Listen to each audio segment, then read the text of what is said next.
Bonjour et bienvenue au travers de votre plateforme médiatique chrétienne, Bethel Ministère. Comment allez-vous aujourd'hui? Moi je vais très bien, merci.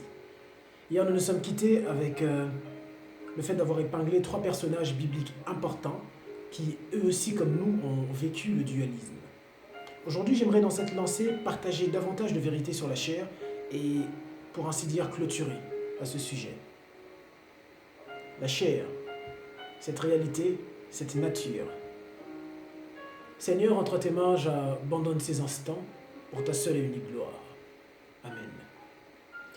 L'un des personnages bibliques, à savoir le Christ, dit dans Matthieu chapitre 26, au verset 41, que la chair est faible, mais que l'esprit est bien disposé. Pourquoi est-elle faible? Et que nous dit la Bible au sujet de ces faiblesses? 2 Corinthiens chapitre 12 verset 9 nous dit que Dieu déclare que sa puissance s'accomplit dans notre faiblesse. Dans 2 Corinthiens chapitre 13 au verset 4, j'ai beaucoup aimé, la Bible nous dit que Christ a été crucifié à cause de sa faiblesse, mais qu'il vit par la puissance de Dieu. L'expression faiblesse, telle qu'il est présentée dans Matthieu 26, 4, dans 2 Corinthiens 12, 9 ou encore dans 2 Corinthiens 13, 4, dans sa racine grecque, dans son étymologie, peut cacher 3 vérités. La première, c'est l'absence de force. La deuxième, c'est un handicap ou une infirmité. Et la troisième, c'est pour parler d'une sorte de fragilité morale. Quand on parle de faiblesse de la chair, on veut attacher à la chair une fragilité, mais en matière de moralité. Cette chair donc frappée d'absence de force, cette chair qu'on peut considérer détentrice d'handicap, d'infirmité, dans sa nature bien sûr. Cette chair qu'on peut aussi dire qui est fragile sur le plan moral, sur le terme des valeurs, les morales, la moralité, les valeurs, qu'elle est fragile. Eh bien, figurez-vous qu'elle ne laisse pas Dieu indifférent. Elle ne laisse pas notre Dieu indifférent. Car la Bible nous dit que dans notre faiblesse, c'est même là que s'accomplit sa puissance. Il prend en considération cet aspect de nous, cette réalité, la faiblesse de la chair. J'aimerais nous dire, chacun d'entre nous, parfois nous ne réalisons même pas combien Dieu comprend très bien notre nature. Il le comprend très bien.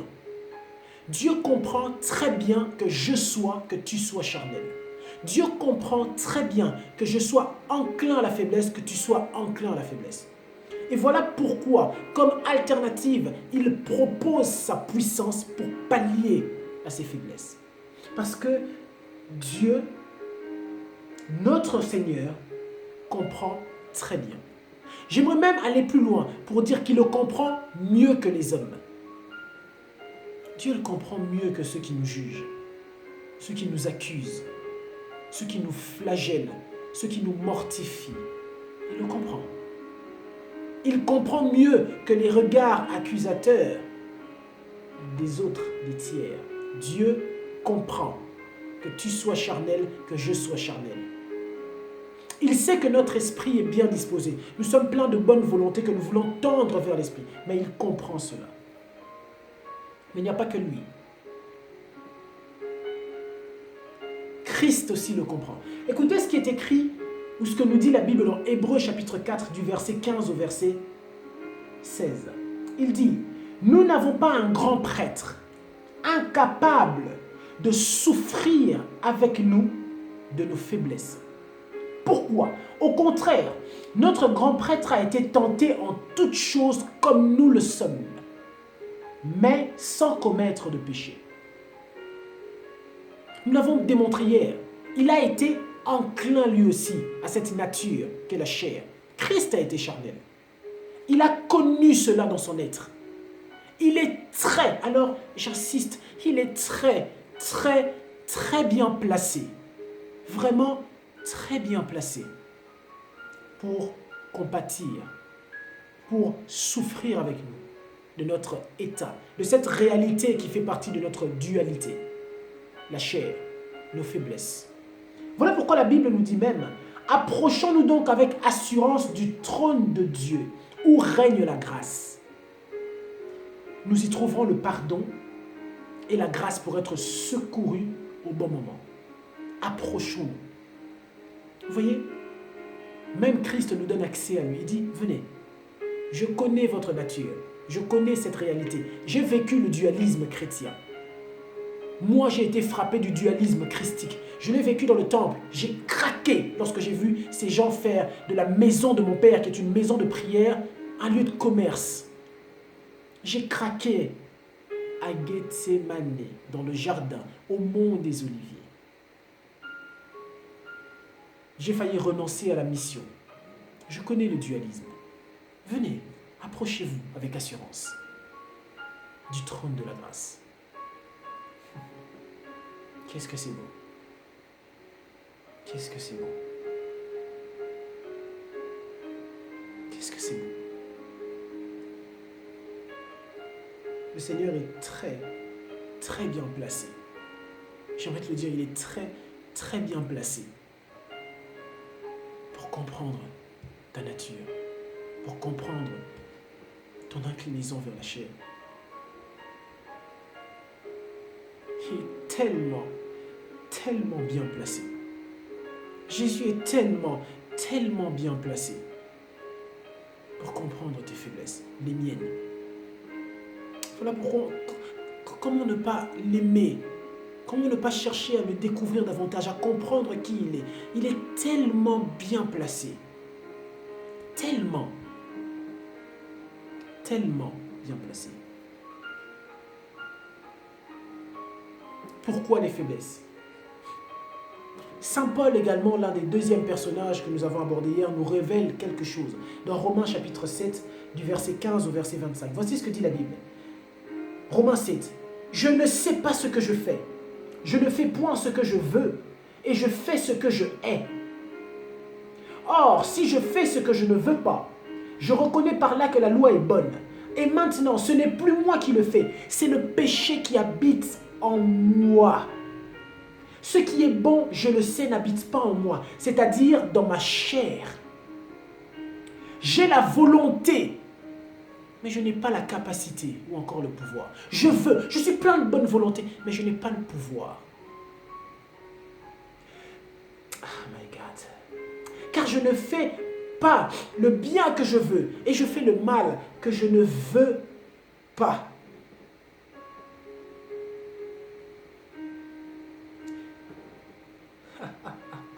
Et si je fais ce que je ne veux pas, ce n'est plus moi qui le fais. C'est le péché qui habite en moi. Je trouve donc en moi cette loi. Quand je veux faire le bien, le mal est attaché à moi. Car je prends plaisir à la loi de Dieu selon mon homme intérieur.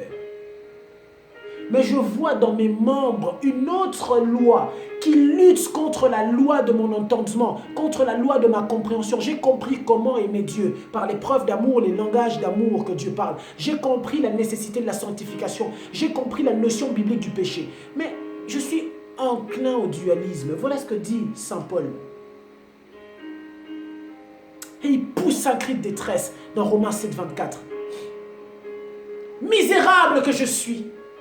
Qui me délivrera du corps de cette mort? En êtes-vous déjà arrivé à un point où vous vous dites, mais qu'est-ce qui tourne pas rond chez moi? Qu'est-ce qui cloche?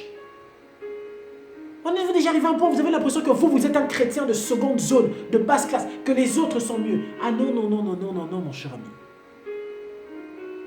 Nous sommes tous charnels. Tous enclins au dualisme. Le dualisme chrétien. Tous, sans exception. Pourquoi les faiblesses? Parce que le péché habite en nous. Cette nature qui fait partie de la réalité du dualisme, car on a dit que c'est deux réalités qui coexistent. Demain, nous parlerons du dualisme en profondeur pour voir la deuxième réalité. Mais cette nature, la chair, qui fait partie de ce dualisme, abrite le péché, le mal. Voilà pourquoi elle tend vers elle. Pourquoi les faiblesses? Parce que le mal est attaché à nous. On n'a pas demandé. Ça a commencé depuis le jardin. Genèse chapitre 3. Depuis la chute, le péché originel, eh bien, le mal est attaché à nous. Pourquoi les faiblesses? Parce qu'il y a une loi en nous qui lutte contre la loi de notre entendement. Nous avons compris, comme j'ai dit. Nous avons compris la nécessité de se sanctifier. Nous avons compris, nous avons même décidé. Nous sommes pleins de bonne volonté. Il dit, ah là là. Saint Pierre le dit. Saint Pierre le dit si bien. Il dit, j'ai la volonté, mais non le pouvoir de faire le bien. Nous sommes pleins de bonne volonté pour aimer Dieu, selon les preuves d'amour et même les langages d'amour que Dieu parle et comprend. Nous avons compris les 4 vérités non exhaustives, toutefois, mais du moins les 4 vérités sur la sanctification. Elle fait partie de ce qu'on a qualifié même de l'immunité spirituelle, le fondement de notre intouchabilité. Nous avons compris tout ça. Nous avons compris la notion biblique du péché. Le péché dans ses 3 perceptions étymologiques. Péché par omission, par commission, inadvertance, par commission et même par défaillance. Le péché dans ces 3 dimensions bibliques, le péché contre Dieu de manière frontale, contre son frère, qui est un péché par syllogisme spirituel contre Dieu, et même encore nous avons parlé du péché contre soi-même, son propre corps, au travers des immoralités sexuelles. Nous avons compris tout ça, et nous voulons aller dans une bonne direction. Nous avons la volonté, mais pas le pouvoir. Pourquoi? À cause de la chair, la loi qui habite en elle. La loi qui lutte contre la loi de notre compréhension, de notre entendement. Le dualisme chrétien. La réalité appelée chair. Voilà ce que je pouvais me dire aujourd'hui pour rajouter sur la chair et pourquoi pas clôturer. Afin que demain nous parlions du dualisme en profondeur. Jusque-là, nous avons parlé du dualisme chrétien. Vous remarquerez que nous n'avons pas encore abordé vraiment l'aspect de l'opposition entre la chair et l'esprit. C'est demain que nous allons réellement voir cette opposition. Ses fondements. Parce qu'en parlant de la chair, nous avons voulu voir ses raisons. En mettant en avant la chair. Demain, nous verrons maintenant le fondement, dans la profondeur même du dualisme, l'opposition. Je nous laisse sur ces quelques paroles. À demain. Paix et grâce chez vous.